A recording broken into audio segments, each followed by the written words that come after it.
Changing culture is not easy, but it's odd how often we hear talk like it is. Here are a few words we want our culture to demonstrate. Put it on a few posters, add it to a couple of emails, right? Ta-da! I recently read in Harvard Business Review it takes 3 to 5 years for any positive change. And for some reason, I keep hearing in the back of my brain that I also read somewhere that it takes up to 8 years, actually, if you really want to shift the needle in the positive direction for a culture change. Now, here's the thing, though. Culture change can be done quickly if it's negative. If you're trying to destroy a culture, it takes no time at all. And us as emerging leaders, that's not the direction we want to go. My guest today has a lot of experience with changing culture and knowing the leadership traits necessary to do it right. Hold on.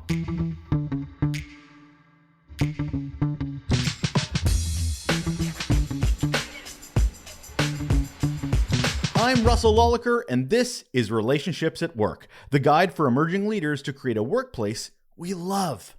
Well, this decades-long communications nerd, this guy, I've seen a lot of great cultures. I've seen some horrible ones too. I've been in them. I've seen them from afar. And one of the bonuses of doing a show on employee experience and workplace culture is to also hear a lot of stories, good and bad and ugly. Thanks for sharing, by the way. I really appreciate that. As emerging leaders, we know it takes intention and we know it takes work. It's just not something you say is going to happen and then just magically happens, whether you want to or not. My guest today has 25 years of it as a CEO of WD-40. Huge engagement numbers with that organization. He's going to talk about it on the show today. He's now a speaker and consultant, and he's actually going out and helping organizations understand the type of leaders that are needed to improve those organizations. It's not something you can just do willy-nilly. And because I enjoyed this episode so much and talking to Garry, I thought it would be a great one to launch as my first Relationships at Work video. Okay, that's my excitement, but I hope you are too, because you can find it, mine and Garry's pretty faces, on our YouTube channel. Just give it a watch. I'll be sharing new and unreleased episodes of this very show, all in the name of trying to help us improve where we work and help those around us. Let's get over to Garry.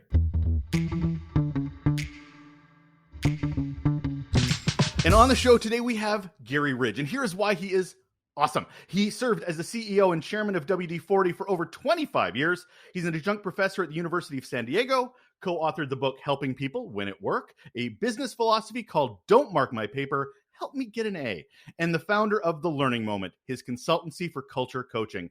And I'm not done yet. He was also named one of the world's top 30 organizational culture professionals in 2023 by Global Gurus. Hello, Garry. Welcome to the show. Hey, Russell. How are you? Good to be with you. I have to ask the question I ask all my guests, which I'm really curious about from your storied career. What is your best or worst employee experience you can share with us, Garry? Well, let me call it the best or worst learning moment, because as you know, we don't make mistakes. We have learning moments. And one comes to mind that is very vivid, and it's because it enabled me to use one of our company values to be able to have a coaching interaction with someone. And here's the story. One of our values at WD-40 is and was, we exist to create positive, lasting memories in all of our relationships. And I was in a meeting one morning at our offices, and there was someone in that meeting that wasn't creating a positive, lasting memory, which wasn't really the way they normally behave. Now, as a leader, you need to do something about that. So, option one is you interrupt the meeting, you reprimand or redirect the person, and that doesn't work. Why? Well, firstly, the person that you're redirecting becomes embarrassed, and everyone else in the room says, I wonder at what meeting I'm going to get shot. So don't do that. The second thing is do nothing, and that means you're letting down the person, and you're not doing what you should do as a responsible leader or coach. So the third thing is enter a coaching moment. So when the meeting was over, I said to the person, and we'll call him Russell, hey, Russell, let's go outside and have a walk. So we walked outside of our building, and I looked under a car and in a trash can and behind a tree, and you can imagine the look on Russell's face by this time. And he said, what the hell are you doing? And I said, I'm looking for you. And he kind of looked back, and I said, the you I know and love was not in that room today. What's on your mind? What's getting in your way?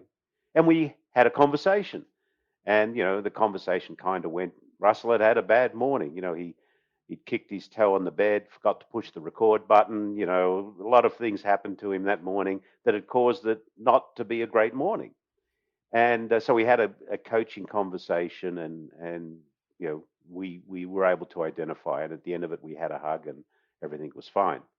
I noticed that person when they went back into the building, they touched base with a couple in the meeting, and they said, "Are you okay? That's not normally who you are." We said, "No, I'm sorry. I just had a bad morning." So that whole experience is one where the leader, and it happened to be me at the time, exercised their responsibility as a coach, but did it in a way that was caring and sharing, and in no way did it embarrass the person. But the big plus about it was that we're able to use one of our values as the entry ramp into that conversation. Our topic today is really getting into that leadership model and its influence, good or bad, on a culture. But before I get into any of that, I want to touch on, well, really the name of your consultancy, as well as what you sort of mentioned at the top. I'm kind of curious, could you define what a learning moment is? Because you didn't call it a coaching moment, you're calling it a learning moment. Why? A learning moment is a positive or negative outcome of any situation that needs to be openly and freely shared to benefit all people in the organization. So, why do we call it a learning moment?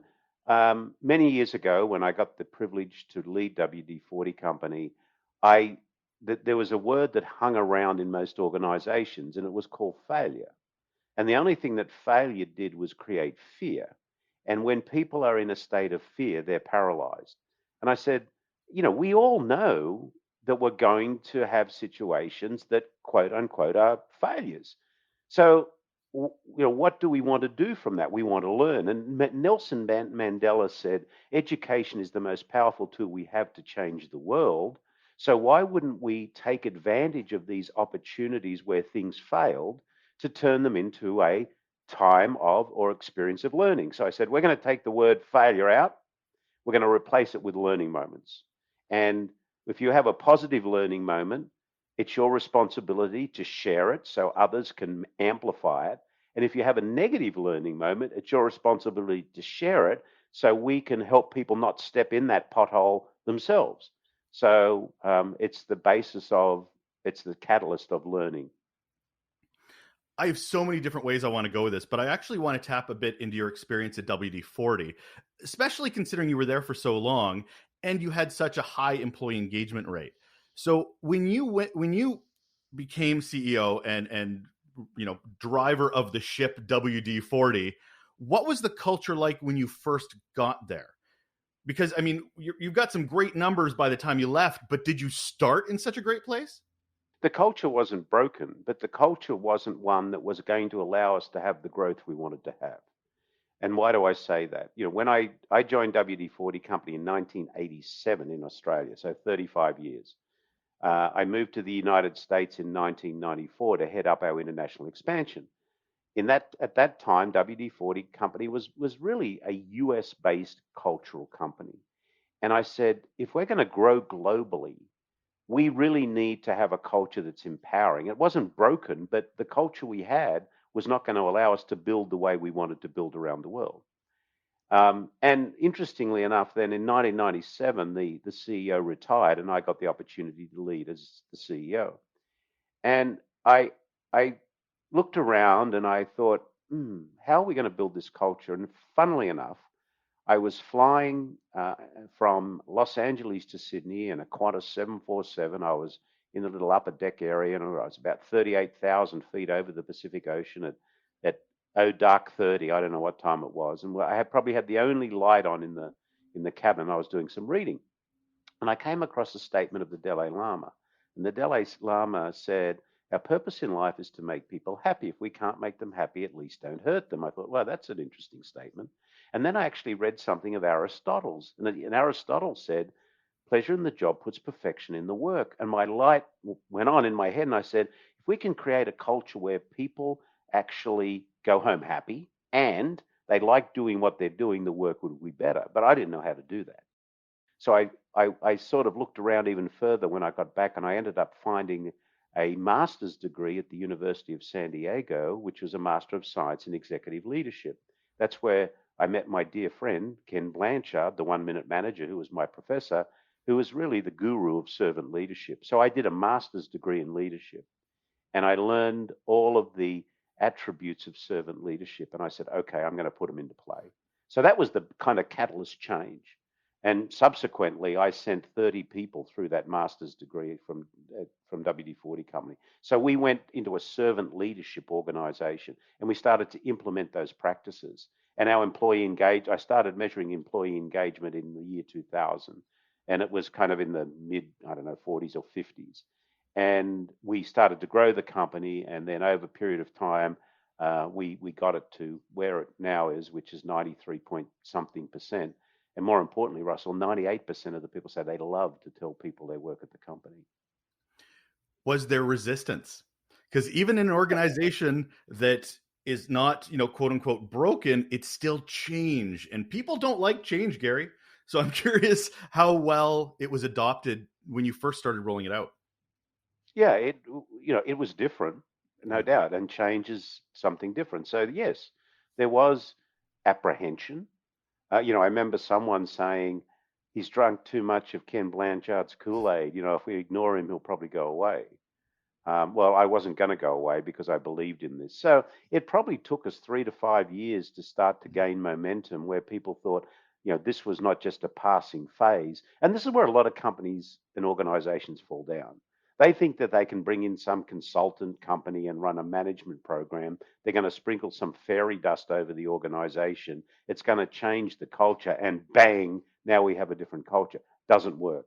I have an algorithm for culture, and I stole some of it from my friend Simon Sinek in his last book, um, which is The Infinite Game. And it's culture equals values plus behavior times consistency. And the word that he didn't have in there was consistency. Although he and I have always agreed that building a great culture is simple, not easy, and time is not your friend. So if you think about growing culture, many years ago when I was a young lad in Australia, my science teacher gave me a petri dish, and they said we're going to grow some culture in this petri dish. So what's important? The ingredients you put in the petri dish. So in an organization, if you're growing culture, you've got to put in the right ingredients. You have to have a people first mindset. You've got to have a clearly defined, authentic purpose. You've got to have a clear set of values. You've got to have a learning moment attitude and a number of other things. And then what's the role of the person who owns that petri dish? You've got to watch that petri dish every day. And you've got to reward and applaud the good ingredients so they grow, but then the bravery comes along. You've got to be brave enough to attack the toxins because toxins will get in that petri dish. And if you don't take them out real quickly, they're going to absolutely eat the good ingredients. So that's where the consistency comes along. That's where the leadership comes along. And, I've said often, unfortunately, a lot of people protect their own comfort zone at the expense of other people's development because it's not easy. It's simple, but not easy. You have the benefit, I don't know if that's the right word, but the benefit of steering the ship for a couple decades. Not a lot of organizations have consistent leadership, and we're sticking to consistency. But when you start these programs and you're starting change, then the leadership sometimes will change or they'll leave and then it all falls apart. What advice would you give an organization that needs that consistency, but maybe doesn't have a CEO at the top of it for so long? Well, I think, that again, the CEO or the leader is there to mind the petri dish. So the first thing you have to do is make sure that you're building that foundation. And, the foundation is important, a foundation of care, a foundation of candor, a foundation of accountability, a foundation of responsibility. Now, you're right. I was the CEO for 25 years. Our new CEO that is now on the bridge has been with the company for 31 years. So, in one of the big, attributes that I said was a must-have for my successor is they have to understand that culture is a competitive advantage and the thing that holds the company together. And Steve understands that. So I think our job is to, embed the culture in the organization. And that's what we wrote about in the book with Ken Blanchard is here's the infrastructure. Now make sure you take care of it. And I said those 4 pillars: care, candor, accountability, responsibility. Very simple. Care is No, it is your empathy eats your ego instead of your ego eating your empathy. That's the core of that. Candor is no lying, no faking, no hiding. I believe most people in organizations don't lie, they fake and hide. Why do they fake and hide? Because of fear. Accountability. This is where a lot of organizations fall down. What do you expect of me? And what do I expect of you? And how do we define it? And are we brave enough and comfortable enough to hold each other accountable? Very, very, very, very, very, very important. And then responsibility. Are we going to be responsible for the ongoing development and nurturing of the culture in the organization? When you say we are responsible, who are we talking about? Because you'll talk to executives sometimes and they'll be like, "Oh, it's the culture is the employees." While the employees are very much going, "No, I'm looking for executive to be my culture stewards." Who holds the stick on this? Everybody owns the culture. So you've got to make the culture engaging enough that those that within it protect it. I want everybody in the organization to protect it. Now, interestingly enough, when we went through, that experience of COVID, I was concerned that we maybe were draining cultural equity because we'd lost the opportunity to be together as often as we were before. Even though we were before COVID a very hybrid company. We have offices in 17 countries around the world. We sell the blue and yellow can with a little red top in 176 countries. The sun never sets on WD-40 because we're in every time zone. But we just completed our employee opinion survey in March 2020, and the numbers that came back were just as strong as ever. But we get to January 2021, and we're doing everything we think we can to maintain the culture. And I said we need to go and check in and just see what's going on. So we did. We went out and we did a check-in survey. And one of the numbers that came back, and let's just reflect what was happening in January 2021. COVID still uncertain. Promises of vaccine, none yet. We're all still, are we going to live? Is this the end of the world? Our company was doing well because of, the way we were structured. But I asked the survey again, and one question came back, and the question that came back was, I am excited about my place in the company's future. And 98% of our people worldwide said they were excited about their place in the company's future. And I went, what? What the hell? How can they do that? What's the answer to that? So we dug in to see why that number had gone up to 98%. And basically, here was the answer. I feel safe. If I need to be anywhere right now, I want to be here because we are living our promise to each other, which is a group of people that come together to protect and feed each other. So while everyone around them was feeling unsafe, we were feeling safe. And I thought, wow, there's the power of culture. Everybody was protecting each other. It's interesting you bring up the pandemic because I think the pandemic was such a litmus test for a lot of leaders as well. Because with such a monumental change and with employees realizing what they want and need from an employee experience, leaders either stepped up or we saw their true colors about this. So, what do you think is some of the biggest struggles for leaders today? Because change is happening so fast now. Well, COVID slapped a lot of leaders up the side of the head.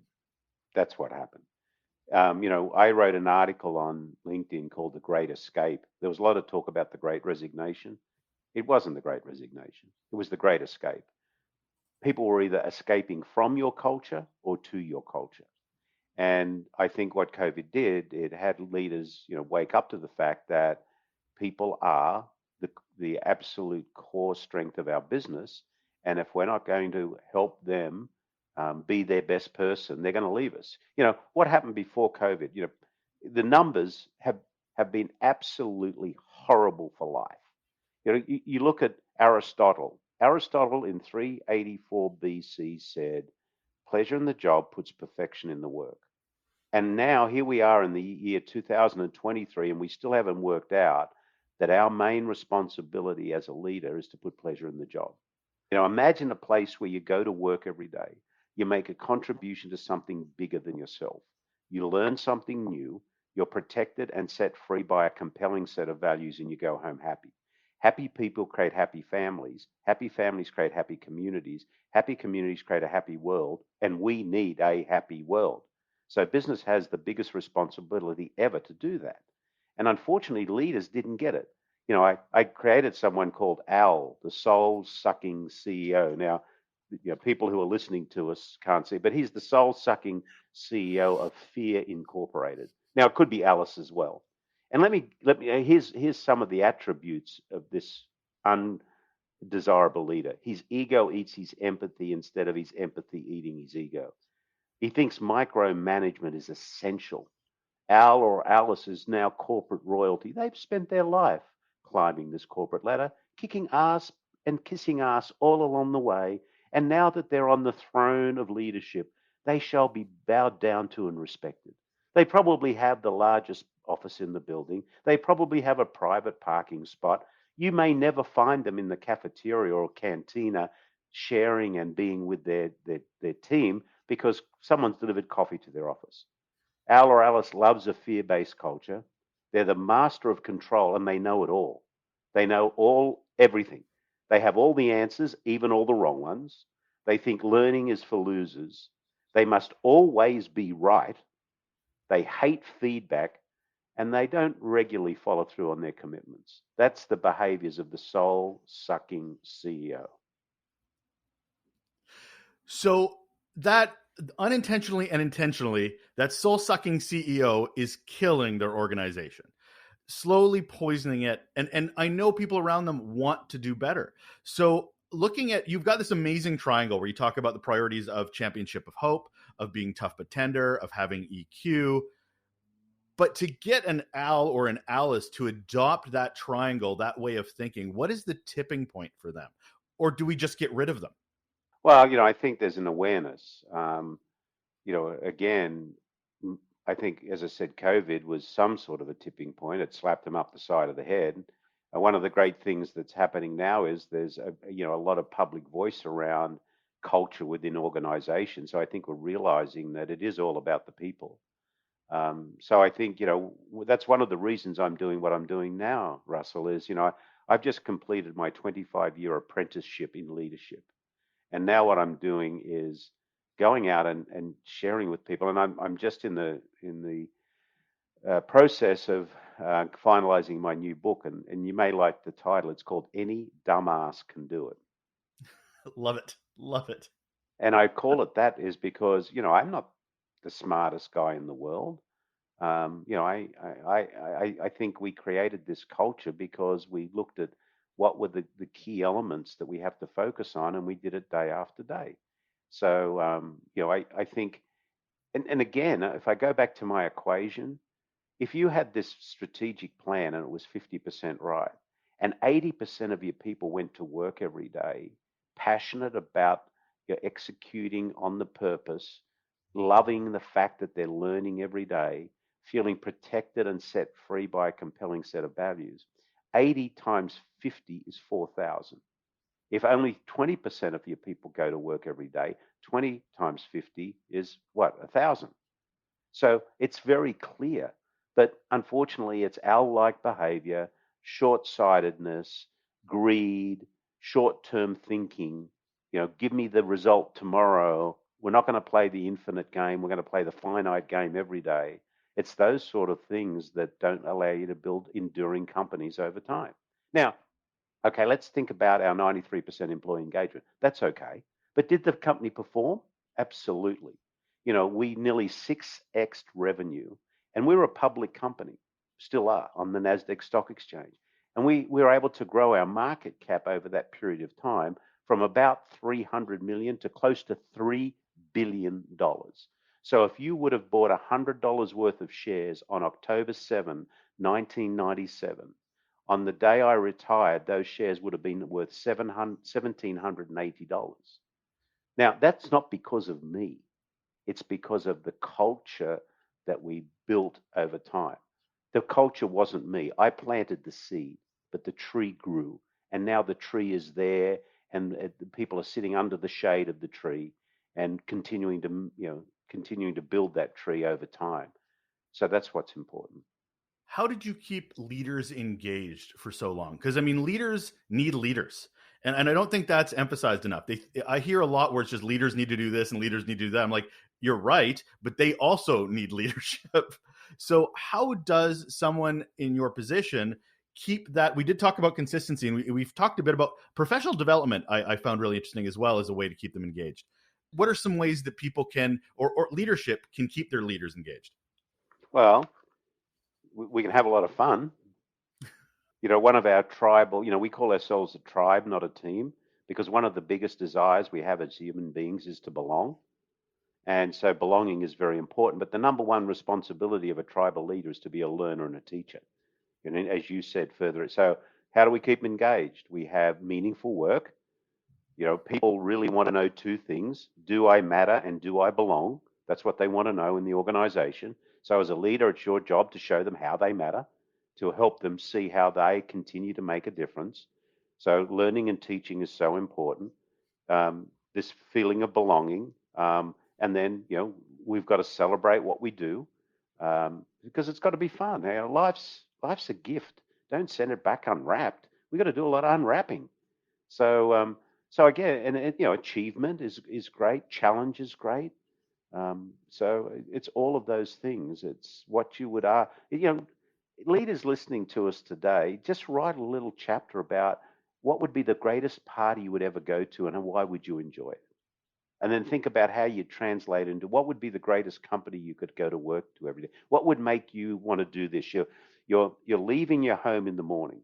You're about to walk out the door, and Russell gives his husband, wife, or significant other a big high five and says, "I am so excited to be with my people today because fill in the blank." What is your fill in the blank? If it's, I hate going to work today. Yeah, well, one of the things I think is really funny is what reaction do you have when someone in your organization books a meeting in your team's calendar? Is it, "Oh no, holy crap, I got to put up with that person"? Or is it, "Yay, I can't wait to be with Russell today because fill in the blank. I know that I'm going to learn something. I'm going to be involved in something that's really challenging. I'm going to feel great." You know, which which which reaction do you have? Well, everybody loves when I put out meetings. Absolutely, Gary. That happens all the time, I'm sure. So you talk about belonging. Love that. But belonging nowadays generally always gets associated with diversity, inclusivity, equality. How do you tackle, well, the different personalities, the introverts, the extroverts, the personalization? How does diversity get understood within an organization that's talking about purpose and professional development? Because what success and motivation is to individuals is different across the board. You respect it. That's really what it comes down to. You know, People want acceptance, they want connectedness, they want security, support, inclusion, identity. So respect it. We're not all the same, thank goodness. Why? What if we're all like me or you? Well, how boring. You know, One of the great things about our company is operating in all of the cultures we do around the world. We actually, long time ago, saw the value in diversity, in diverse points of view and opinions. Now, the great thing about our company is we have all that, but our core values bond us together in the organization. So that's really the glue in our organization was the values that are the same in every country around the world. You've been around a while, you've consulted with a lot of organizations. What do you feel a lot of them are getting wrong right now to lean into learning moments? They're scared. Right now, we're going through this period of uncertainty. And a dear friend of mine, Dr. Rebecca Homkes, has a wonderful definition, which is a series of future events that may or may not occur. And right now, we're going through this series of future events, and there are so many of them, and we can't work out the ones that may or may not occur. So I think there's a lot of scarcity around there.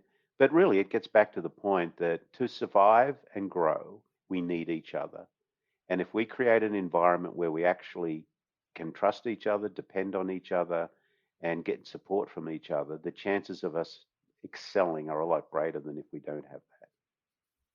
We talk a lot about inspiring other leaders, But or inspiring employees and the employee experience and perpetuate culture. But I'll pick on you, Gary. What inspires your leadership? Because you're probably not in the best of moods every day. You're not probably you're a human being. So what's inspiring your ability to move forward over your years of leadership? Well, it comes from the statement that I may have shared from the Dalai Lama, which is our purpose in life is to make people happy. If we can't make them happy, at least don't hurt them.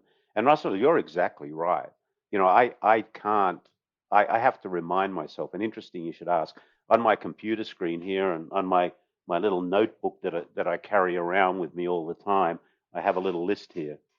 And Love this that. little list says, am I being the person I want to be right now? Because, and then it says, who is that person? Now, I have a list of who I want to be because when I'm the person that I want to be, I'm the best person to myself and those around me. And this list says I want to be grateful, I want to be caring, I want to be empathetic, I want to be reasonable, I want to be a listener, I want to be fact-based, I want to have a balanced opinion, I want to be curious, I want to be a learner, and I want to throw sunshine, not a shadow. Now, you would think a guy who's 66 years old, who's been in a leadership position for 25 years, would not need this stupid little list that he looks at, I don't know how many times a day. But you know why I need it, Russell? Here's why. Is because we are just these basic human beings bumbling our way down this pathway of life. And as we're bumbling down this pathway of life, there's these thieves, as I call them, in the bushes. And these thieves run out of the bushes and they grab us and they take us in the bush. And it could be the thief of not being grateful, or the thief of not caring, or the thief of ego, or the thief of not being a listener, or a thief of any one of those. And when we're in that bush, for a minute, we might feel okay. Oh, this seems okay. I might stay here for a while. But it's not. So we have to keep reminding ourselves and testing ourselves against who do we want to be.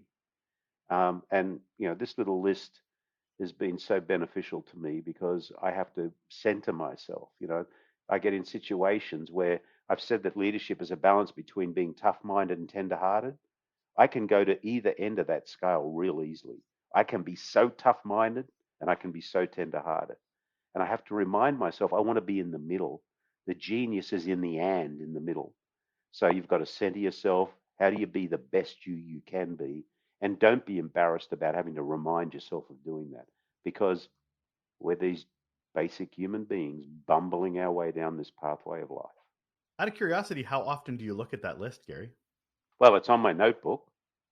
So Every I'm day? looking more, and it's on my computer screen right here in the same way in a little sticker. So I'm looking at it, you know, I don't know how many times a day, many, many times a day it reminds me.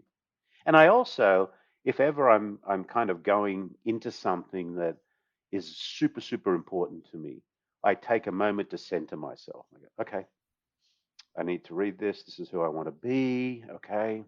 Am I good? Okay, I'm good. I love that we started this conversation with you highlighting situational awareness when you were talking about someone you noticed was not being themselves, but you have to know them to know that they're being different than their normality, and ended it with the importance of self-awareness, which I can't tell you how much I believe those are the two strongest superpowers any leader can have in an organization. Thank you very much, Gary. I have the final question I have to ask, which is, what's one simple action people can do right now to improve their relationships at work? Ask someone what's on your mind. Be grateful. Be there. Love that. That is Garry Ridge. He was, for 25 years, the CEO and chairman of WD-40. He now runs his own consultancy for culture coaching called The Learning Moment. Thanks so much for being here, Gary. Thank you. Have a great day. And that brings to a close this latest episode of Relationships at Work. My name's Russel Lolliker. Thanks again for joining. Hey, I mentioned earlier that there's a new video channel that you can check out at Relationships at Work on YouTube. Well, if you haven't already checked it out, there's also a regular note I share right there in your inbox. Just past your note, slipping it in. The thing is, it is insights and resources and a little heads up on the latest episode that will help.